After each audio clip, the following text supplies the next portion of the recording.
எம்ஜிஆர் எடுத்துக்கிட்டா படத்திலையும் உதவி செய்வார், ஒவ்வொரு இயற்கை பேரழிவு வந்தனாலும் உதவி செய்துக்கிட்டே இருப்பார். நான் பத்திரிகையில் இதுவரை தம்பி விஜய் படித்து இவ்வளோ காலம் 50 வயசு ஆகுது அவருக்கு. 50 வயசுல அங்கிள்னு எல்லாரையும் கூப்பிடுதாரு. உங்களை பார்த்தா எல்லாரும் அங்கிள்கணும், நீர் 50 வயசுல நீர் அங்கிள்னு யாரையும் கூப்பிடுதாரு. அப்போ அந்த உறுதி இருந்துன்னா அதில் இறங்கியிருப்பாங்க, இறக்க இருந்துன்னா உதவி செய்யிருப்பாங்க. அவங்க கட்சிக்காரங்க அந்த இறப்புல அவங்க கொடியை போட்டு அவருக்கு இறுதி சடங்கு பண்ணியிருப்பாங்க. கொடிக்கம்பத்தை தமிழ்நாடு முழுதும் அரைக்கம்பத்தில் இறக்குன்னு சொல்லியிருப்பாங்க. எதுவும் செய்யாததுனால நீங்கள்லாம் என்ன நினைக்கிறது தெரியல, நான் எனக்கு தெரியும் இவரு நினைச்சு கட்சி ஆரம்பிக்கல. இதுவரை சினிமாவில் நடிச்சிருக்காரு, இப்போ அரசியலில் நடிக்கிறதுக்கு ஒரு தட்ட ஒப்பந்தம் போட்டு அமித்ஷா கிட்ட அந்த ஒப்பந்தப்படி நடிச்சுட்டு இருக்கிறாரு. அதில் உள்ள நன்மை தீமை யார் தான் பார்த்துக்கிட்டோம், ஆரம்பிக்க சொன்னவர் தான் பார்த்துக்கணும். அதுக்கு தான் டெல்லிக்கு போறாங்க, அங்கே போறாங்க, பரபரப்பாக இருக்காங்க, அவ்வளோதான். வேற ஒன்றும் இல்லை. யாருக்காகவும் அஞ்சுற அரசு இல்லை இந்த அரசு.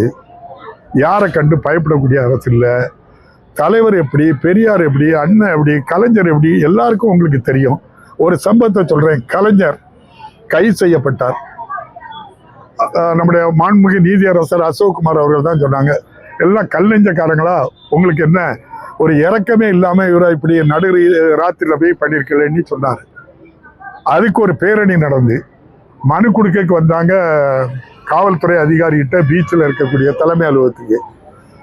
ஏற்கனவே காவல்துறையும் வேற குண்டர்களையும் அனுப்பி அந்த கூட்டத்தை அடிச்சு கைகால அடிச்சு இறந்தெல்லாம் போனாங்க. ஆஸ்பத்திரியில் அட்மிட்டு. கலைஞர் அந்த அசாதாரண சூழ்நிலையில காவல்துறையெல்லாம் போய் பார்க்க போகக்கூடாது, ராயப்பேட்டை மருத்துவமனையில் இருந்தது. சொல்லிய பாரியா நான் போறேன்னு சொல்லி போய் வீரமா அவ்வளவு பேரையும் பார்த்து ஆறுதல் சொல்லி நான் இருக்கேன் அப்படின்னு சொல்லி தெம்பு விட்டினாரு. அந்த தெம்பு ஏன் வரலன்னு தான் நான் விஜய்கிட்ட சொல்றேன். ஏன் பனையூர்ல போய் பதுங்கினேன்னு தான் சொல்றேன். 3 நாள் கழிச்சு RSS மற்ற அந்த பிஜேபி காரங்கள்லாம் குரல் கொடுத்த பிறகு எனக்காக குரல் கொடுத்தவங்களுக்கு நன்றின்னு வெளியே வந்ததுதான் மக்கள் வெட்கி தள்ளி குறையாங்க. இவருக்கு நம்ம பிள்ளைகள் போயிட்ட இப்படி ஒரு ஆள் அனாமத்தா போட்டு போயிட்டாரு. அரசு தன்னுடைய கடமையை உடனே பாதிக்கப்பட்டவங்களுக்கு நிவாரணம், பாதிக்கப்பட்டவங்களுக்கு மருத்துவமனையில் சிகிச்சை, அவ்வளவு பேருக்கும் என்னென்ன உதவி செய்யணுமோ அதை செய்தாங்க.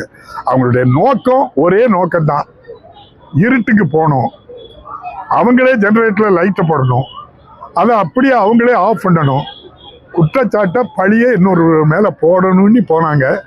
அது நடக்கலை, பேக் ஃபயர் ஆயிடுச்சு. வெக்கி தலை குனிஞ்சு வெளியே வர முடியாமல் வெக்கப்பட்டு இருக்காங்க எல்லாரும். நன்றி, வணக்கம்.